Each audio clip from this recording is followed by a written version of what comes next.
What's up, everybody? This is Jaron Galino from Lynch Mob and Heaven's Edge, and you're watching the Krash Kourse Metal Show with my boy, Trevor Crash Knight. Crank it up. What is going on, everybody? Welcome back to another episode of the Krash Kourse Metal Show. We got a special interview here today, and that is going to be our guest here, Justin Manning.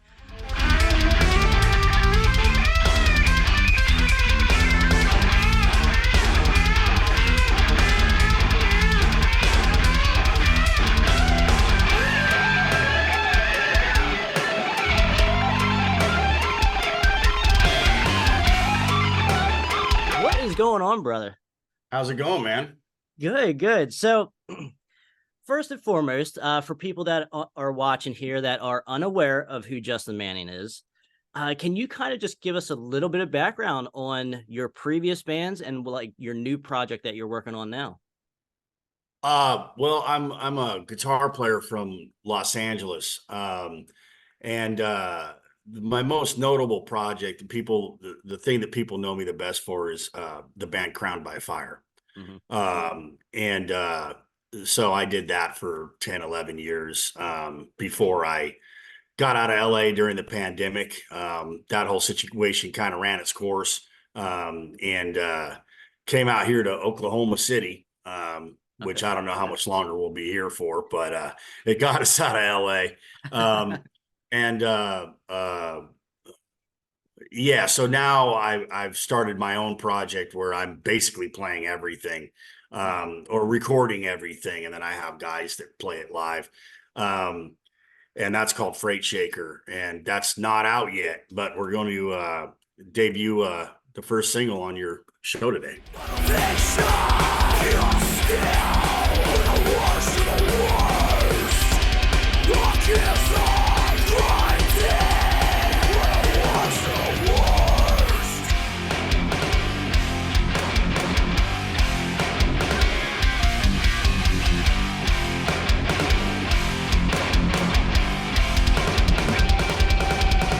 Justin, can you tell me a little bit what this project Freightshaker is compared to, say, Crowned by Fire or any of your other things that you've done in the past?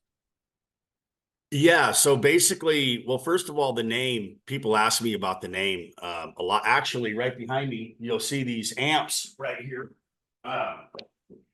And you'll see that it says, I don't know if you can see it, but it's got those mud flap weights that say Freightshaker. Yeah, okay. On the amp.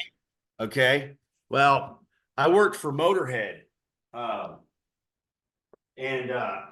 When I worked for Motorhead, I used to be a guitar technician. I was Zakk Wylde's guitar tech, and George Lynch and Tommy Victor, Danzig, Pete from Baroness, all kinds of different dudes. Right. Schecter, ESP. It wasn't something I ever really wanted to do. I just kind of did it because I needed a job and it was guitar related. So why not, right? The cool thing about it was it exposed me to all kinds of crazy stuff, and I got to know these like famous dudes. Right. Yeah. Anyway, so I got a call to work for Motorhead, and this is why the band's named this. So Phil Campbell, I guess all their road crew was in Brazil with Sepultura, and I got a phone call from their manager, Adam Parsons, saying, "Hey, would you be interested in coming down to North Hollywood? Motorhead's guitar rig isn't working." What? And they can't figure it out. Can you come down to the studio and try to figure it out? And I'm like, yeah, dude, definitely. I'd do it for free. You know what I mean? Motorhead rules, right?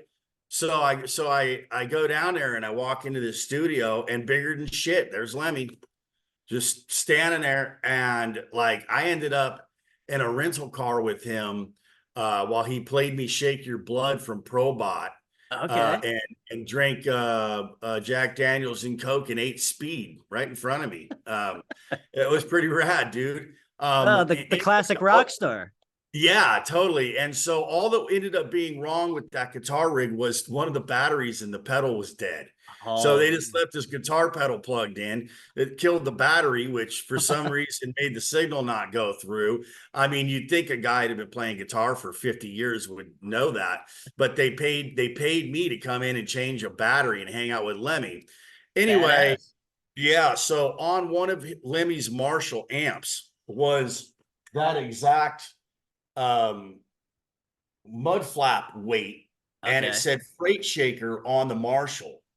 Okay. And what Freightshaker is slang for Freightliner, the semi truck. Right. Yeah. And so, yeah, so like, like if you watch Smokey and the Bandit and stuff like that, like they have all this lingo and slang, and that's what Freightshaker is. And it was on Lemmy's amp, and I always thought that was so cool. So because I run heavy equipment, and Hmm. so when we were doing the publishing for the Crown by Fire stuff, the singer John, he was like, you need a name for your publishing company. Um, and I was like, huh. I was thinking about it. He goes, you should just call it Freightshaker Music, because that was going to be the name of Crown by Fire at one point. Okay. But we went with Crown by Fire. So when it came to doing this project, when I decided to start singing, which was actually from the advice of Zakk Wylde, Okay. was for me to sing, which I never had any desire to be a singer. Um,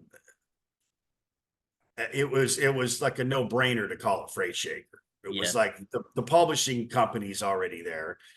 I've always wanted to call a band that. It's been a name that's been around forever. Plus, I got it from Lemmy. It's just a no brainer, man. Yeah. You know? Everything, the perfect storm of making a name for a Yeah, band. dude, totally. And I agree. some people so far I've been like, what's that mean? But for the most part, everybody's just like, okay. And I mean, one thing that I've learned after doing this for this long is that a name is important, but it doesn't always have to make total sense, because I mean, I've always said, like, look at the name Pantera. Yeah. Like, it's kind of a dumb band name, right? It Hmm. just means black cat in Spanish. But like, I remember the first time somebody was like, have you heard of this band Pantera? I'm like, dude, that sounds so cool. Like, who's Pantera? Right. Just saying it right now, it's like, sounds like the heaviest fucking band in the world, because it is. Yeah. Yeah. So it's all about what the music represent. Let the music do the talking. Exactly. And there's something to have your name have like a mystique to it as well. Like Yeah. to where each fan can have their own interpretation of the name and what it means to them too. Plus, I mean, when people ask me, what does that mean? It's like, well, I was working for Motorhead, Yeah. and it was on Lemmy's amp. I mean, it doesn't really get any more fucking rock and roll than that. No, it doesn't. No, it doesn't. That's a great story to kick off the interview here, man. Yeah. That's awesome. So So then I had a buddy of mine, James Hedges, uh, is a truck driver, and I told him the story. And he one day, like about, I don't know, 6, 7 months ago, said, hey, what's your address? And I gave him my address. He goes, I'm sending you something. And he found those mud oh flap man. weights in a truck supply place. And I had scoured the internet looking for the same, and I figured they don't exist anymore. Lemmy got it somewhere back in the 70s or Right. something. I'll Yeah. never see it again. Well, no, he found two of them, bought them, and had them sent to my house. So I pulled the Marshall logos off of my custom amps and put Nice. the Freightshaker logo on it, just like Lemmy. That's awesome, man. That's awesome, dude. That's a great name as well. Like it just brings like you have an idea of what it means, like when you first hear it, but then like hearing like the backstory and stuff, it just brings a whole new aura to Yeah. it. So character, Yeah. if you will. So you did Yeah. A mention, lot of character. yeah, you did mention, which was going to be one of my questions here. I know you're pretty good friends, like with Zakk Wylde. This is Zakk Wylde. This is Oz's old guy. The man knows his way around 5 string. Tommy Victor, like I see on Facebook, you guys chat and stuff. Mhm. Like, how exactly did he kind of become a mentor to you? And like, what did he kind of change, or if he changed at all, what did he bring to your guitar playing? Oh, I mean, it's just endless. When I was like 19 years old, 20 years old, something like that, I was playing guitar. I've told this story a million times because everybody asked me, and I don't have a problem telling it, because I'd ask me too. If I have to remind myself sometimes, like, hey, dude, like, don't get annoyed because I would be fucking hitting you up too, you know. So I try to be really humble about the whole thing because it's a very unique situation. Hmm. Um, I grew up in LA and I grew up in a town called Santa Clarita, which is like the Magic Mountain area in the northernmost tip of Los Angeles County. And by default, growing up in LA, you're going to have celebrities Right. because it's Los Angeles and you have Hollywood there um, and you live in the suburbs. And so they have kids and they're going to live somewhere too, right? So their kids have to go to school. They want to put their kids in decent schools, just like my parents. I mean, really, that's the first thing I learned is that they're not that much different from the rest of us. They just have a different career. Right. Anyway, make a really long story short, like a really, really like 25-year, quarter of a century long story short. Hmm. Uh, I was playing guitar at a little get together at a friend of mine's house. They were like, you got to hear this guy play the guitar, blah, blah, blah, blah. I pick up this dude's guitar. I start ripping on this guitar, and there was this girl there. And she was like, oh, you should meet my boss. I said, who's your boss? She said, well, I work for Zakk Wylde's accountant. Okay. I was like, oh, really? I knew he lived in town, and I'd seen him one time at the mall, and I totally like he was in full like rock regalia, like ready, like stage ready, because that was Zakk at the time, you know, like he had the bell bottoms on and Oh everything. yeah. And I just totally froze. I was too scared to go up to him and say anything because again, I was a little kid, you know what I mean? Yeah. And so I was like, dude, I would do anything to meet him. And she's like, oh yeah, I talk to him almost every day. I know him really well. I'll give me your phone number and I'll see what I can do. So this is back in the day before cell phones. Right. And this is like 1998, 1999, something like Okay. that. All right. And uh and so I come home from work and I lived in this bachelor pad and we used to write on the drywall next to the phone like so such and such called for you. Here's the phone number. You know what I mean? I walk in the house and my buddy Josh goes, hey dude, Carrie called. And I told him, I said, this chick Carrie might call and this is who she is. And you know, she calls, dude, make sure Yeah. you know. So I call her back. She's like, hey, I talked to Zakk. He said it was cool to bring you down to rehearsal. I'm like, no way, really? She goes, yeah, he's getting ready to go to Japan and he's rehearsing. I'll come pick you up because I didn't have a car. I'll Hmm. come pick you up and take you down there. So she comes, she picks me up, and we pull into this parking lot, and bigger than shit, there he is walking into this rehearsal studio with two Les Pauls in his hand. I'm like, Hmm. holy fucking hell. Like, wow. Like, and I go in there and he's just the nicest guy in the world. And I got to stand in the room, this little room. It was so loud, dude. I mean, you could barely hear the drums. He was so loud. And I've never heard anybody play guitar like that, dude. I mean, Yeah. he's just fucking tremendous. And I'm the only dude in the room. And I got to know the whole band. And I walked out of there with a box with like EMG pickups, bags of picks, t-shirts, autographs. I mean, I was on cloud nine. Oh yeah. I thought that was the end of it. And I would have been perfectly satisfied with that, you know? Yeah. Well, it wasn't the end of it because about 2 weeks later, that same girl called me and said, hey, Zakk's guitar tech left the door on the U-Haul trailer unlatched in Texas. Uh.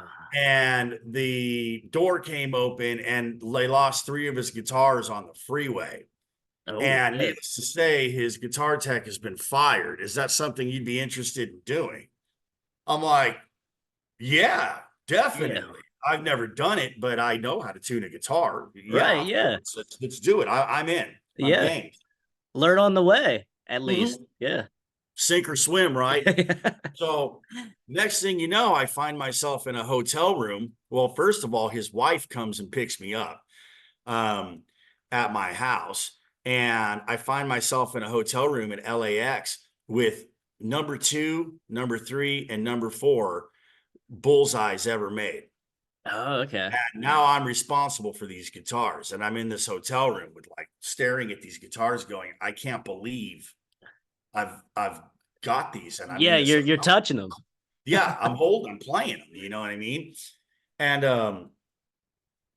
I had never really been anywhere before. I think I had flown once to Vegas to see some family. Mhm. Previous to that, I'd never been anywhere. I end up flying to like Arkansas. I had never been to the South before. Okay.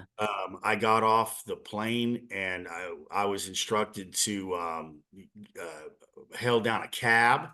And I walked out that front door, dude, and I was hit with like southern humidity. And I come from the desert, you know, and like the trees were just lime green, and you just hear these like bugs just, and I'm like, whoa, you know, and I managed to lose my luggage, but I Oh, got his okay. guitars. So I had his guitars, but I was like, okay, fuck it, fuck my clothes. As long as I've got his guitars, that's all that matters. Yeah, yep. And I went and I met him at a hotel, and it was the beginning of probably the gnarliest thing I'd ever done in my life. I ended up touring all over the world with him. I ended up in Europe. I ended up Yeah. at the Wacken Festival. I ended up going all over the country. That turned into, I was so inspired by watching him play and I mean, I was hanging out with the guys in Pantera. They're Yeah. coming to the shows. I'm like, my friends are never going to believe me. You know what I mean? Like, and you didn't have cell phone, you didn't have Facebook, you didn't Right. have any of that stuff at the time. So it's not like I could document it. It'd Yeah. have been amazing, dude. Like, because people would have been tripping, right? Dude, hell yeah. So So yes, you said that this was like in the 99 era or like in 1998, yeah, 1999. I think it was like 2000. It would have been the Stronger Than Death tour.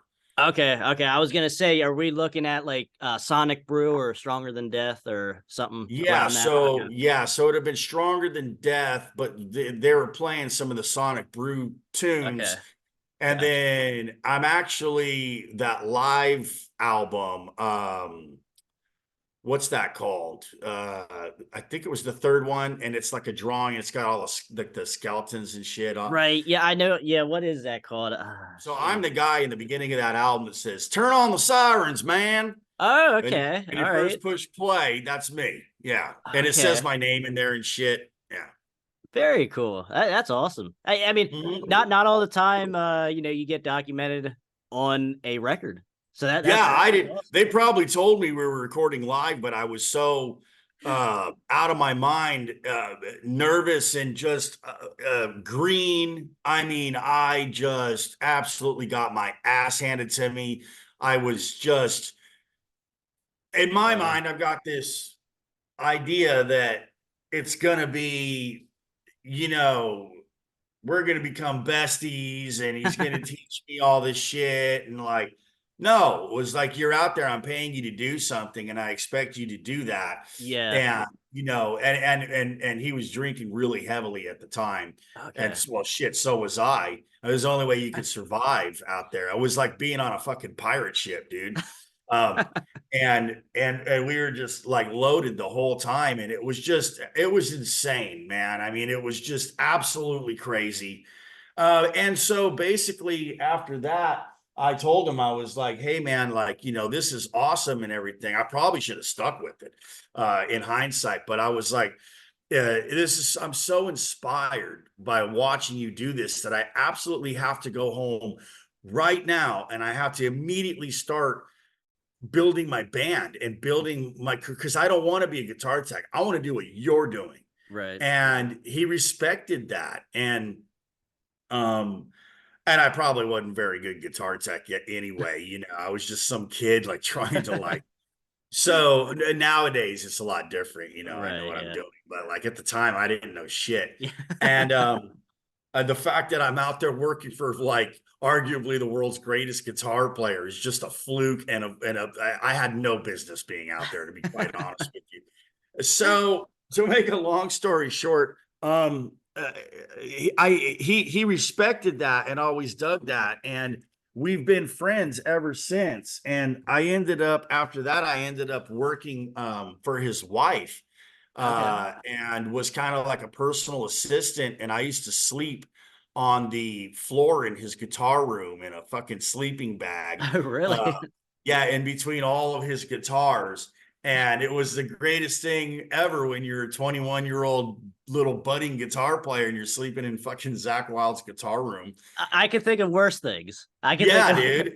And then he ended up giving me actually this cabinet right here is one of the first piece of his guitar rig when he was playing with Ozzy. He Okay. ended up giving me one of his Les Pauls, which was one of the first like 5 or 6 that he had with Ozzy.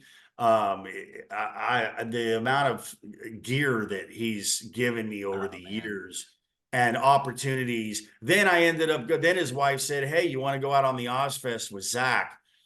The kids are driving me crazy. She was pregnant with Hendrix at the time. Okay. I'm going to give birth here in a couple of months. The kids are out for summer break, and he's going out for Ozfest. And if you want to go out there with him, you just have to keep an eye on the kids whenever he's on stage. The rest of the time, you can do whatever you want. Okay. I'm like, okay, sure, right? So we go out there and we get to Washington, D.C., and the kids are like, oh, well, we just want to go see our cousins in New Jersey.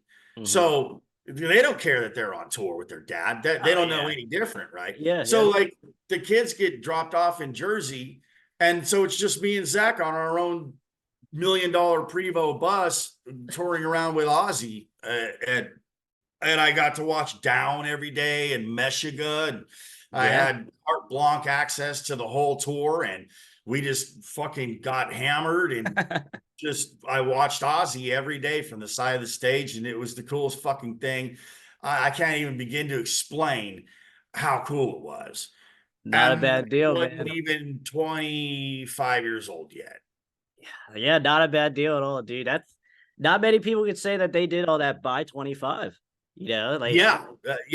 No, I wasn't out there playing, you see, so that was the Right. downside of it. So really, to answer your question, while we were out there on that tour, it was just him and I on the bus. So we had probably 10 or 15 Les Pauls on the bus with us, and we would just sit there and we would go through like exercises, and I wasn't allowed to play with distortion. That was the rule number 1. It was clean amp only. Okay. And I would sit there and watch him just rip to these pentatonic scales. And so, he was like, memorize your pents, and and I did. And then he would just kind of show me like how it worked and how theory works. And it was like the C's parted. It was like, I was like, dude, you're kidding me. That's how it works. He's like, yeah, it's really just that simple. And from that point on, dude, it was like, I could shred.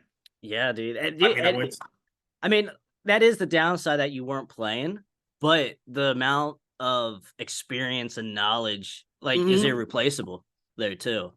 It depends on who's teaching you, because I've always said that like a guitar teacher wants you to continue to come back for the next 5 years and pay him $50 an hour or whatever. Whereas Zakk wasn't trying to do that. He was just trying to get me from point A to point B as fast as he could. Right. Yeah. So it was like, let's skip all the Mary Had a Little Lamb bullshit.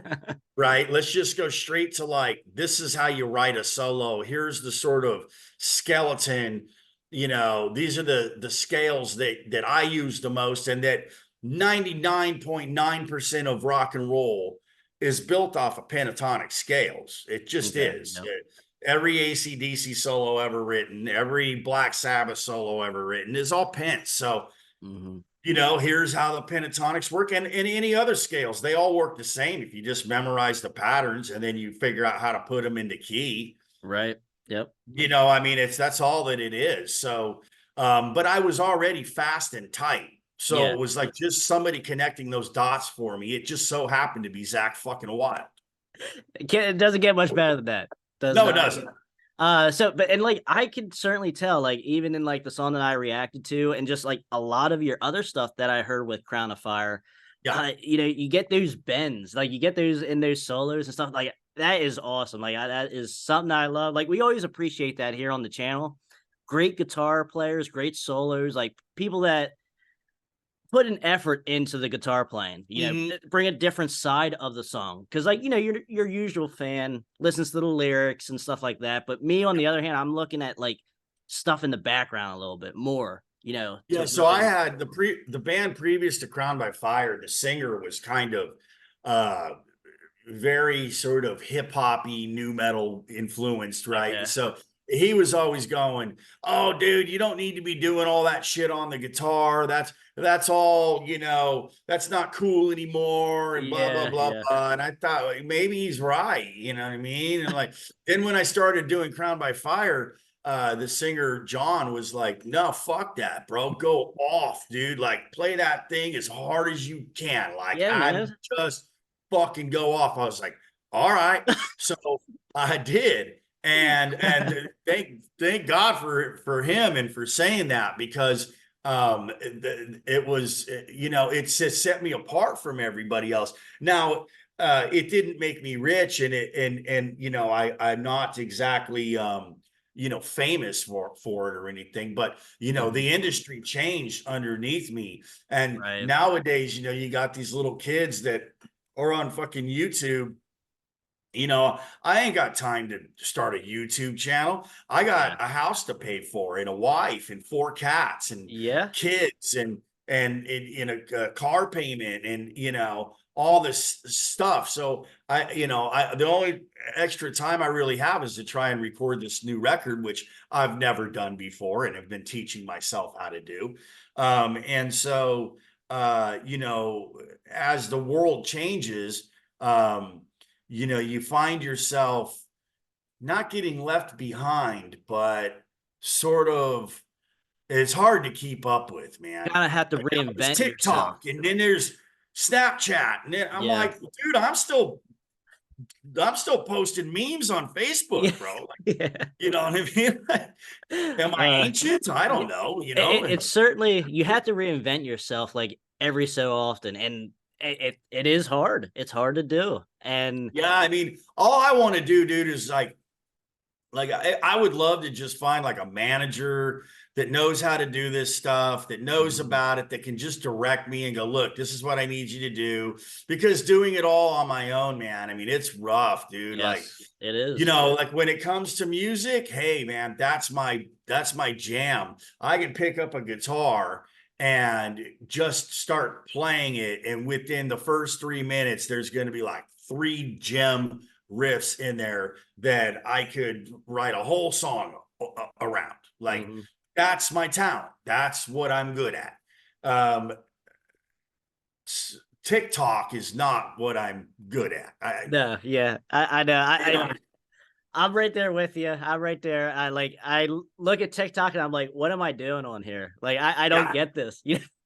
I downloaded the app. I can't even figure out how to watch what other people are doing. Better yet, do something myself. And then it's like, well, I could sit down and rip the solos, but then I'm giving away all the solos on the new record, which I'm like trying to not do. Right, So, right. because it's not out yet. So that kind of leads me to what we were talking about pre-show is, what's one thing that is great about technology for the music business? And then can you tell me one thing that's horrible for the music business and with technology? Well, the technology, I've been able to sit down and write and record my own album on a laptop. Right. Previous to the technologies, I would have needed $1 million record deal, because just to get into a studio is, a decent studio is $1,200 a day. And you need to be in there for like 6 months. And that's supposing you have all your ducks in a row and all your shit together and the songs are written, your solos, all not that partying, stuff. Yeah, right. So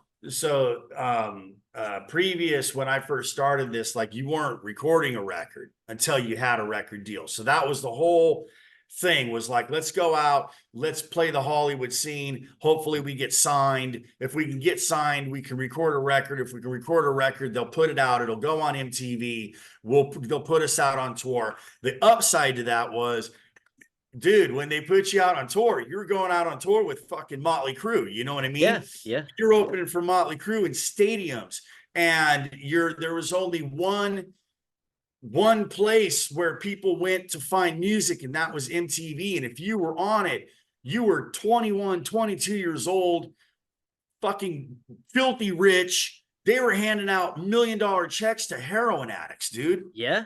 That brings up a good point, because in my last interview I had with Paul Lydell from Dirty Looks, he said in like 92 on their album that they were working on, he said just one day the checks just didn't show up anymore. And yeah, well, he's lucky he fucking got any, because I was a little bit younger. I was late to the party. And it was all happening 20 miles from my doorstep, which seemed like a whole nother universe away to me as a teenager. You know what I mean? Oh, yeah. But I mean, in reality, it was 20 minutes away from my front doorstep. I could have went to the Rainbow and, hung out with these guys, but I was too young. I was a teenager. Right. So nowadays, I can do what I'm doing. The downside of that is so can everybody else. Yes. And so the system is flooded. Mm-hmm. And how does, I mean, I'm sure everybody considers themselves uniquely talented. 99% of those people are fucking lying to themselves. And so it's one of those things where if you are that 0.1% or that 1% that truly is, how do you stick out amongst the sea of bullshit? And then even when you are, the other musicians are like kind of like sports guys. They're really fucking competitive. Mm-hmm. So if you just are kind of naturally gifted, they just fucking hate on you, bro. Yeah. They just come up with reasons why you're not, or why you're not whatever. I don't fucking know. I don't really even care anymore. But like, that's kind of a bummer sometimes. It's like, bro, like, come on, dude, and so you kind of end up feeling like you don't really have much of a support system. I can say though, that through Crowned by Fire, we ended up with a bunch of really great, kind of a really great fan base. And I've been able to manage to hold on to some of them. It's not, huge by any means. It's not life-changing. But there's some people out there that are really excited to hear what I've got coming up next. And like I said earlier, man, it was never my intention to become the frontman singer. That's the last fucking thing I wanted to do, to be honest with you. But Zakk Wylde told me, why don't you sing? Because I was expressing my frustration to him. I speak to him every day. He's one of my best buddies. And I was expressing my frustration. But what am I going to do? Well, and he's like, well, you should be singing. I'm like, I can't sing. He's like, well, neither can Lemmy, bro. But like, he's fucking Lemmy. Like, you don't need to be Pavarotti. You just need to be able to, like, it's metal, dude. Like, just figure it out, right? And I was like, I don't know, man, and but I moved out here and I started playing around with garage. I got that, and I just spent the last couple of years teaching myself how to use it, and it's the best fucking thing I ever did, because I have control over what the songs are about. I was writing a lot of in Crowned by Fire, John was real big on writing the lyrics, which he was a great lyricist.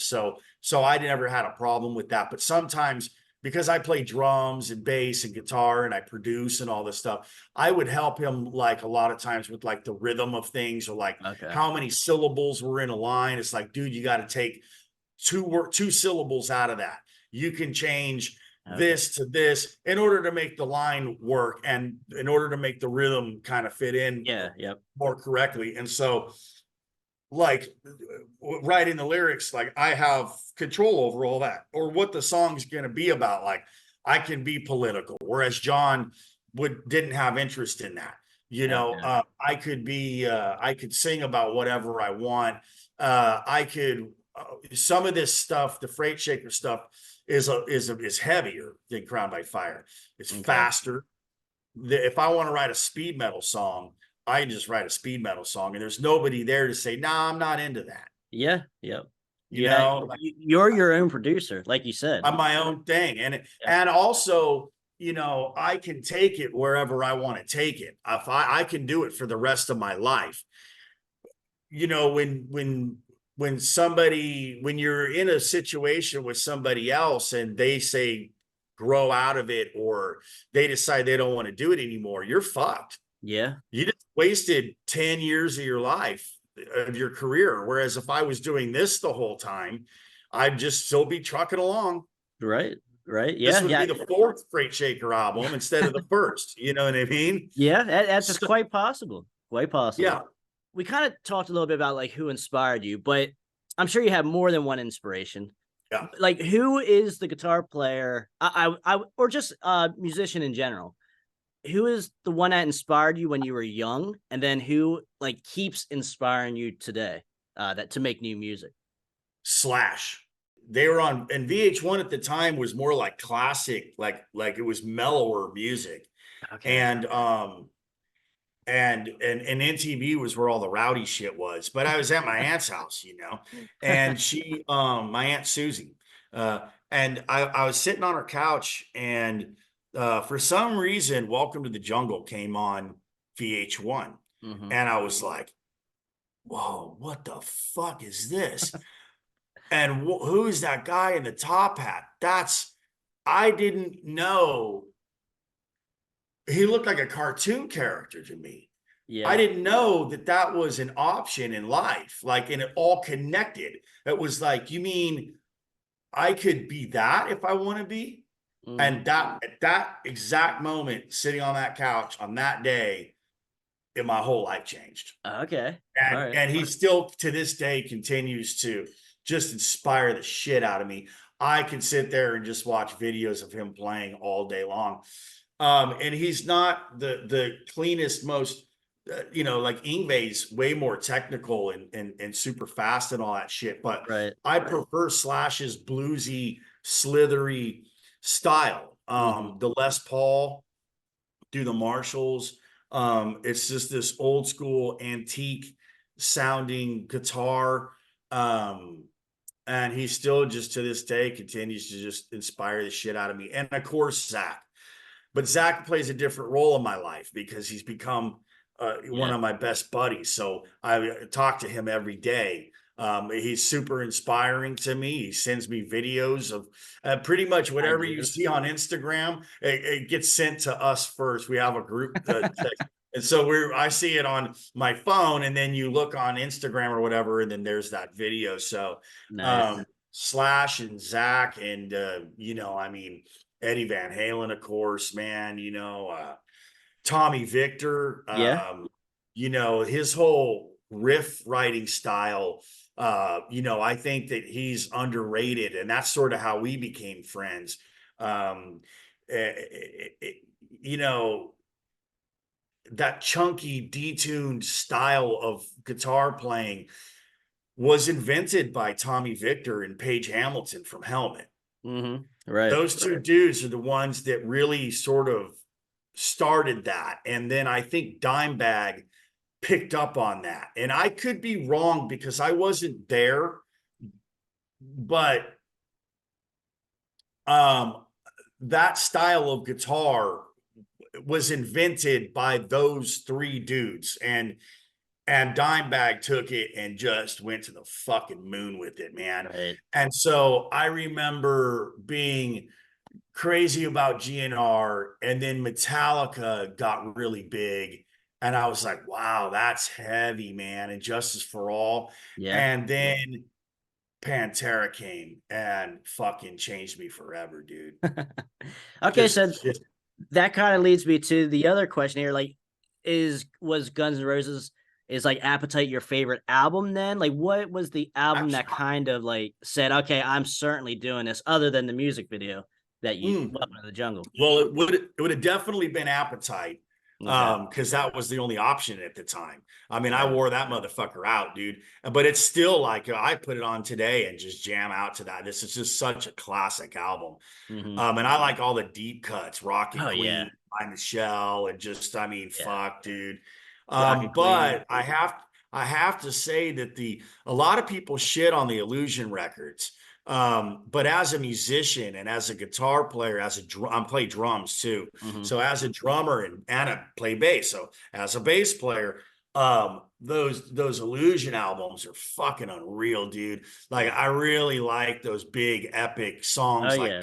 Karma, Is Strange. Estrange. Yeah. Oh my God, dude, the guitar work in that. And I actually have a song on this record called Weaponize Hmm. that's sort of, it's like 8 minutes long. Okay. And I sort of went like full Estranged with the whole thing. All right. It's got Nice. like Okay.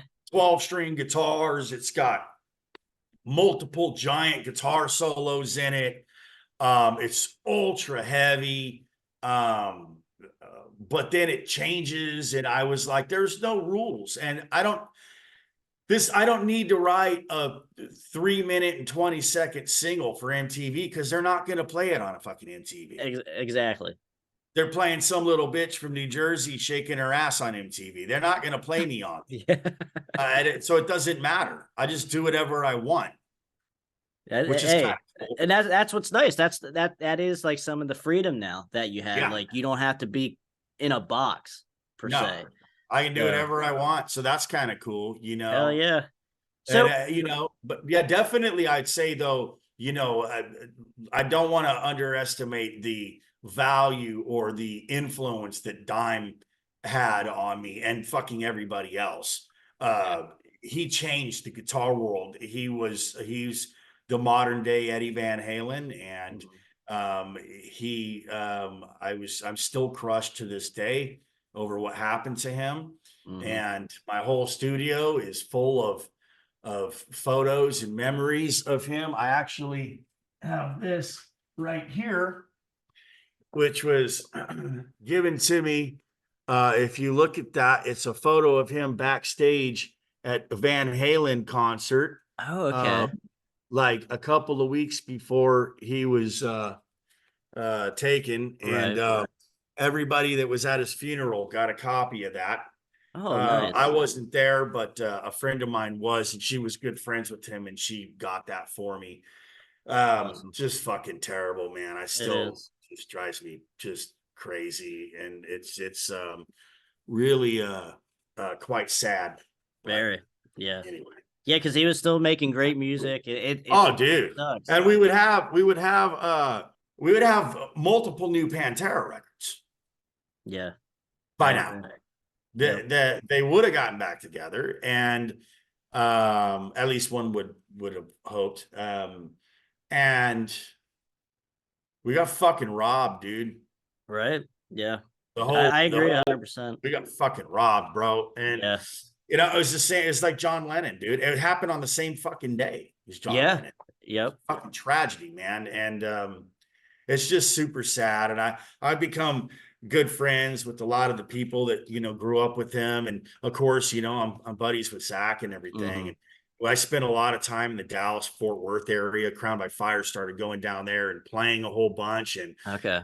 that's where he was from. And so I ended up becoming friends with a lot of his friends, and it just fucking sucks, man. So he's just, I mean, this everything that I do on the guitar, I think everything anybody fucking does on the guitar these days is influenced by Dime in some way, Yeah. shape, Quite. Yeah. in Certainly. metal. They know of him one way Fuck or yeah, of dude. another. It would be pretty rare that you have a heavy metal guitar player that is not influenced by Daryl. Exactly. So Justin, I have a couple more questions here. So in 2024, what does success look like for Freightshaker then? Well, I'd like to be able to quit my job. I'm a heavy equipment operator. Right. That's perfect. That's a great I'd love answer. to be able to quit and just tour for a living. That's what I want to do. The problem is that there's overhead when it comes to touring. And so in order to cover that overhead, you have to be paid a certain amount of money, so that you have to cover the overhead, you have to cover the bills at home and everybody else's bills that's on the road with you. Right. That's a lot of fucking money, dude. It is. So It is. that would be that's what I would like to do. So, Okay. but that's part of the reason why I live in the region that I live in now, because I can be in Dallas in 2 hours, and then in Austin in 2 hours from there, and then in San Antonio 2 hours from there, and Houston and New Orleans and Little Rock, and I don't have these long drive times. Whereas when I lived in LA, it took its 2 days just to Yeah. get where we were going, and then 2 days to get home. That's a total of 4 days of driving. So all your profit was chewed up just getting here and getting home. Yes. Now I Yeah. live here. Yeah, So if I can exactly. do the same thing, I can create, essentially it's a business. All you really are as a musician anymore is a glorified t-shirt salesman. So you're just using your music to sell t-shirts. So That does seem to be the way things are now, sadly. And I mean, it is a shame, like, because I always like to get different musicians and just everyone in general's perspective, just how things change so much in the music business, and just as fans and stuff, just within like 3 decades, and it yeah, changes every couple years within those 3 decades too. yeah, and it's frustrating because it changed underneath my feet. Like I Yeah, remember, like, my mother going, "You're gonna do what with your life?" Like, dude, it's so rare that somebody makes it in music. And I mean, she doesn't right. know anything about music or the music industry, but I was like, yeah, but I'm different from everybody else, and I am different from Hmm. everybody else. And Yeah, uh, uh, and if anybody was going to do it, it was me, because I was willing to sacrifice everything. I mean, literally, I literally slept on couches till I was like 30 something years old. yeah, And man. I went fucking full, both feet in, dude, uh, and, the problem was that I was a little late, Mhm. in my age. Had I been born 10 years earlier, I'd probably be a multimillionaire right now. Maybe. At least I would have been on in the lineup to be fucking signed up for the team, right? And uh yeah, I don't know. Like, Well, that kind of leads me, because you're in that perfect age of when you seen that change, and you weren't really per se in the era before, Mhm. like, I guess head first, like everyone else, like that was maybe 5 or 10 years older than you. Yeah, Then, but you seen that change like after 1992. So like you're in this like grunge era then, and you're like, right. okay, they don't do guitar solos, they don't do anything cool with the guitar. So Yeah, like, which I where am hated. I? You know, I where? fucking hated it. I remember the Yeah, first time hearing Nirvana, I was like, "Oh, this is cool." Like the "Smells Like Teen Spirit" when it first came in, it was like heavy. I was like, "Where's the guitar solo?" And then all of yeah, a sudden, the whole guitar thing was like not cool. I don't want to live on this planet anymore. And it yeah. wasn't I cool don't. to have anything more than a half stack. It wasn't cool to play a guitar solo. I was like, "Fuck this shit." Yeah. And Dimebag was like, "Fuck this shit too." Hmm. And Zakk, and they raised the flag through the whole thing. Yep. They were doing it no matter what anybody else was doing, and doing Exactly. it better than anybody else had ever done it before. Hmm. And I fucking hated it, man. But yeah, I was see I was part of the LA scene when like Static X and Deftones and Hmm. Spine Shank and System of a Down and all those bands were getting signed. I actually remember a lot of those bands opening up for us. Okay. But I myself was a little bit too young to be part of that, like, sort of group of bands that got signed. And that was sort of like the last group of bands to get signed out of Hollywood. You're right. Yeah. Like now Hollywood is fucked. It's a shell of itself. The clubs that used to be there that we all played at are all gone. The Viper Room, I believe, is shut down now and turned into a fucking hotel. The House of Blues is gone. And then you just have like the Whiskey and the Roxy, and those are considered historical buildings. And I'm sure that they'll figure out a way to knock those down too. And it'll be a sad damn day when they do. But you don't have the big crowds of people walking up and down the strip like you did in the 80s, dude. And it just doesn't. And now with the internet, it doesn't matter if you're in Hollywood or fucking Oklahoma. It doesn't matter because you have social networking. Yeah, exactly. And like there's no true scene anymore. No. And that's what sucks too, because like that's what hurts, because like shows around here, you have to be pretty big to get a good haul of fans or like of a crowd. And man, it's there's just no scene. No one looks like anything anymore. You know, it's just right. Well, I can say though that one thing that I found with Crowned by Fire was we started playing in Dallas. We got offered to go down to Dallas and play down there. And one show turned into another show, turned into us repeating, coming back to there. And again, going back to Pantera, what they left in their wake in the Dallas-Fort Worth area was and is a scene.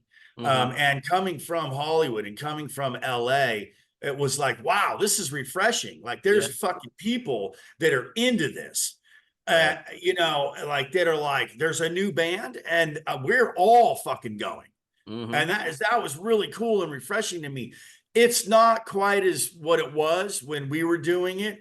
There's been some change in ownership in some of the clubs that are down there. And, you know, but that's one thing that I noticed was that there was some unification in Texas of all places. Heavy metal is fucking huge, man, in the South. You know what I mean? And like, whereas, you know, unless you're one of the bigger bands, being up in the Pacific Northwest, like fucking good luck, or anywhere in California ain't happening. Vegas, it's not really happening unless you're in fucking Guns N' Roses, you know? Arizona is not really a scene. Nashville, but that's not metal though. It's not metal. It's everybody was like, dude, you should move to Nashville. I'm like, why? I'm not a country player. You know what I mean? Like I play metal. So the place to be is fucking Texas, man. Yeah. You know, have you ever played with like Texas Hippie Coalition? Did you? Yeah, we actually toured with them. Okay. With Crowned by Fire and Fozzy. And actually, Joey, the drummer for Texas Hippie Coalition, is a drummer in Freightshaker. Okay, so yeah, that's right. Yeah. And then Nevada and I, when I first got here, I was working with Nevada on demoing these first ideas because I didn't have the recording capabilities. And it was lockdown, it was COVID. So they weren't on tour anyway. He was just at his house and we all became buddies because, you know, I've played with those guys numerous times. So I'm friends with all those dudes. You know okay, I mean? Nice. Yeah, great band too. And they have their own following, like little cult following throughout, even here in Pennsylvania. Yeah, I mean, again, you know, they just go around in circles around here and you can because there's a fucking scene. I mean, I live like 2.5 miles from the Diamond Ballroom. Okay. Which is 5 times the size of any fucking club in LA. Really? And I'm in bumfuck Oklahoma, dude.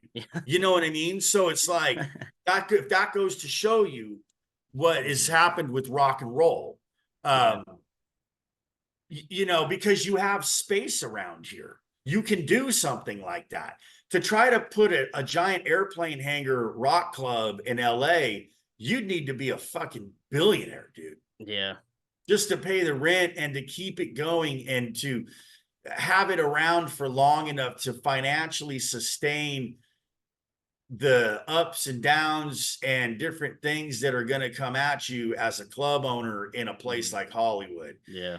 I don't know if you've ever been to the Whiskey, but it's not very big. Yeah, I haven't. A lot smaller in person than you would think. Really? Okay. Yeah. That kind of reminds me, do you remember like back in like 2006-ish, Rocklahoma? Yeah. Yeah, it was like a bunch of like the 80s bands that got together for like a big weekend bill or whatever. And like I just thought that was strange, like Oklahoma, to have it in Oklahoma. Right. But what you're Yeah. saying makes sense though, is why they did it probably. Yeah, because the property is cheap. You can do something like that. Like there's a plethora of open space around here. I'm only here because a friend of mine lived here, and he's like, "Shit, you can rent a house out here for $1,000." I'm like, Yeah. $1,000? You can't even get a fucking apartment in Oh LA yeah. for that. Yeah. I was like, I'm out of here, man. And I did it. And, you know, and I was close enough to Texas to be sort of closer to that scene. But I do think that we're going to end up in Texas here Okay. in the next, I mean, I'm only an hour from Texas right now. So we'll end up somewhere in Texas here this next coming year, I'd All right. imagine. Cool. Because that's where it's fucking at, dude. And like, you know, I mean, even Joe Rogan moved to Austin. Right. Fucking Yeah. Elon Musk moved to Texas. It's just It's the new California. it's the new California, man. And you know, all these Texas guys, there are even guys around here like, oh, don't bring those California politics around here. It's like, bro, that's why the motherfuckers are leaving, dude. They ain't bringing that shit here. Trust me, they're coming here because it's Texas. Right. You know? Yeah. So, Justin, yeah. I know we're going long here, but I got one last question that we like to ask everyone. What does music mean to you? It means everything to me. It's my whole being. It's everything that I am. It's everything that I do. My whole life is based around it. I named my son Marshall after the Amps. Okay. I'm married to my wife because of music. Mm-hmm. You know, my whole house is full of guitars and amps and music related things. And if I'm not in here creating music, the radio's on. Mm-hmm. If the radio's not on, we're in the car with music on. It's everything to me. And I don't know where I'd be without it. You know, sometimes it's a blessing and sometimes it's a curse. You know, Yeah. my life would be a lot simpler if I didn't have this undying need to create music and to try to make a living doing so. Sometimes I envy some of my friends that aren't musicians because their whole life is just about, you know, hanging out with their family and their friends and just going to the lake and enjoying their time on earth. Yeah. Mine's not. Mine's a complete obsession with all things music. Right. Trying to pursue Hard to something. enjoy life, Right. do other things, you know. Yeah. I'm just obsessed, and it's an addiction that you can't get rid of, you know. Yeah. Yeah. I hear you. I know what you mean. Not necessarily with the playing. I gave that up years ago. But like with the music, it's always on, man. I don't like that dead space most of the time. Now, sure, like everyone needs to relax, you know, pull back a little bit, but like music, man, it's always somewhere in your mind. Yeah, the interesting thing for me is that I think a lot of people assume that I drive around listening to like Pantera and Lamb of God and shit like that. And I don't, not anymore. When I was a teenager, I did. Now I more am sort of like an ostrich with my head in the sand. Like if I listen to music, I mean, my playlist on Spotify is goofy, man. You know, I'll listen to just a lot of like, you know, old like outlaw country, David Allan Coe and shit like that, you know. And I don't really pay attention to what's going on in metal today. I think that it's not really all that interesting to me.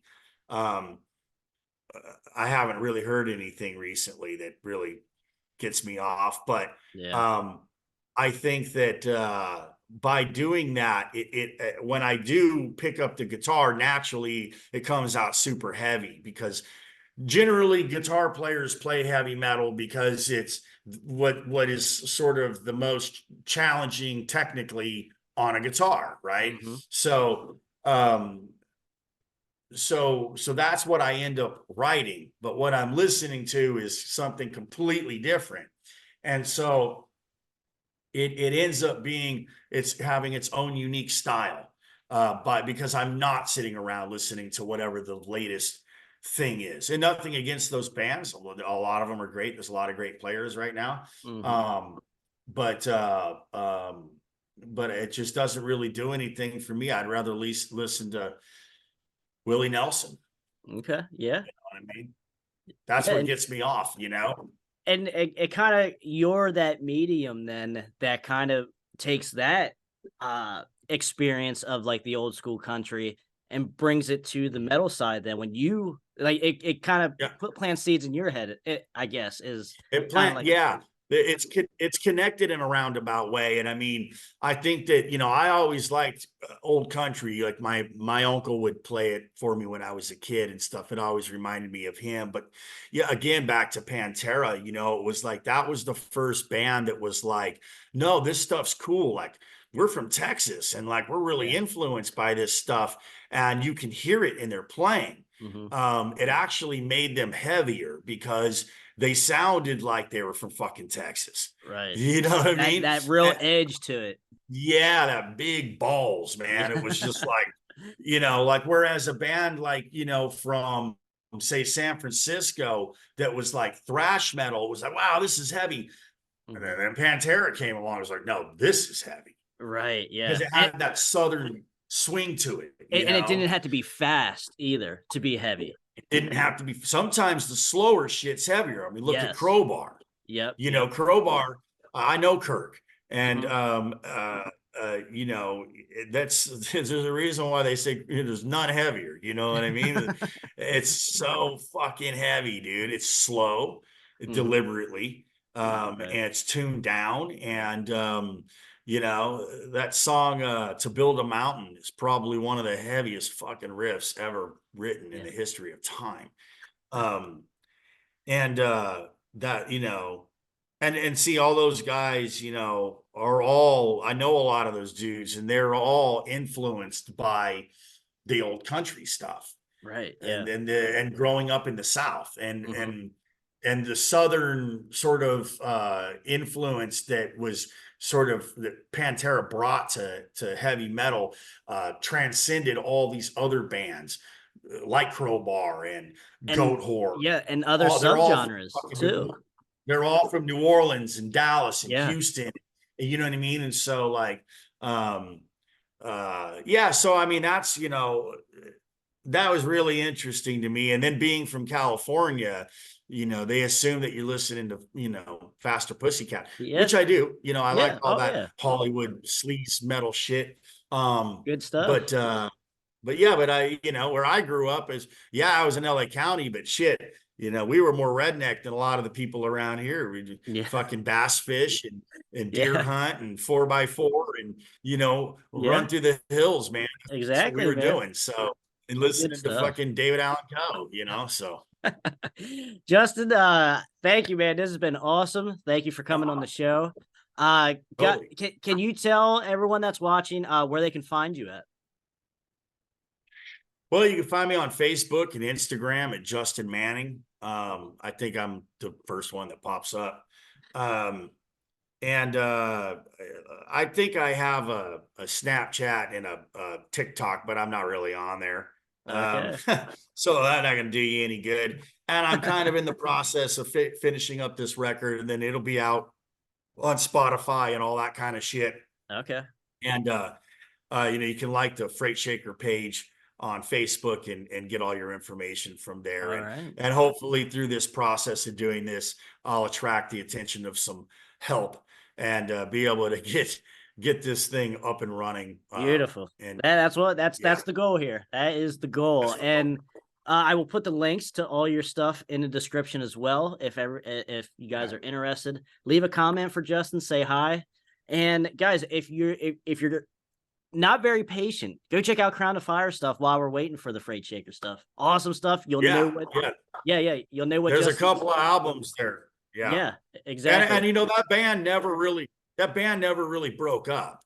I mean, it's, you know, technically it's not like we had some big fucking blowout or anything. Right. It Yeah. just, you know what I mean? It's just kind of like, you know, life goes on and, you know, I wanted to do this and singer wanted to do that. And I live a couple of different states away, but you know, he ever wants to jam or put out some new tunes, you know, he knows that I'm totally open to it, and maybe we'll do something like that one day. You know, there's no reason to not.